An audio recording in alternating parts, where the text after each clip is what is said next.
Well, it is the time of year again where we watch Apple. Consumers anticipate announcements of the company's latest products.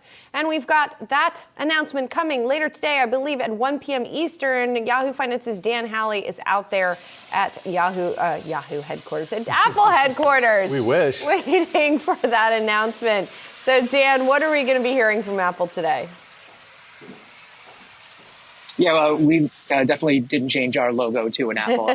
So we're expecting a few new iPhones today. We're also expecting some new Apple Watches and potentially some new AirPods. So let me give you a rundown of the iPhones that we're expecting.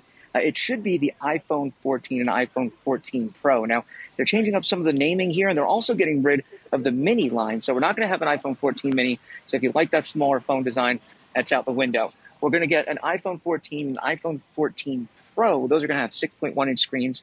An iPhone 14 Max and iPhone 14 Pro Max, those should have 6.7-inch screens, so they'll be a little bit larger. That's if you like to watch things on your phone like Netflix.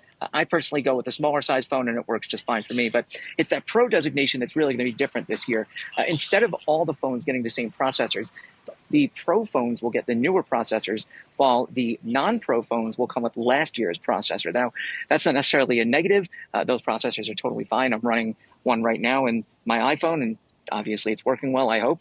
And, you know, I think the real differentiator is going to be a change to the screen design. We're expected to see an always-on display, which means you should get notifications from your friends and family, different apps, but it will show up on the screen without you having to unlock it, and it'll just be a black screen, hopefully with some white text. Android's been doing this for a while, so it's proven. It's really helpful. I've used it and enjoy it.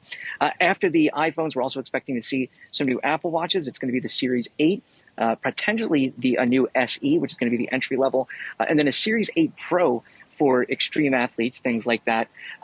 The most extreme I get as far as athletics is getting myself up from the couch to the fridge to get a White Claw and then sit back down and play video games. So it might not be for me, but it's going to be out there. And then, you know, obviously we're looking out for any potential surprise announcements as always, but it's not looking like we'll see one this year. And what about AirPods? I'm just wondering, any AirPod Pros for the extreme music listener or anything on that horizon, maybe enhanced battery life, just in terms of anything else that we might expect, even delving into the laptop arena? Yeah, hopefully we'll get some kind of new AirPods Pro. The Pros have been around for a while now, so an update is definitely welcome. We had an update to the original AirPods. They're now kind of similar to the design of the Pros. Hopefully we get better battery life out of them.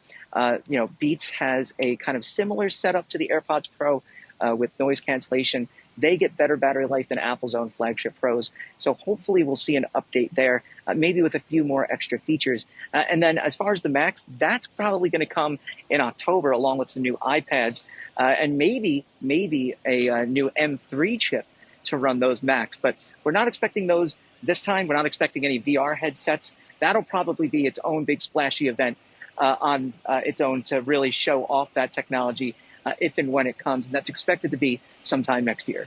Dan, we're looking forward to talking to you after that event later this afternoon. And by the way, looking great out there, keeping vigil by that Cupertino headquarters. Thank you for that, Dan Howley.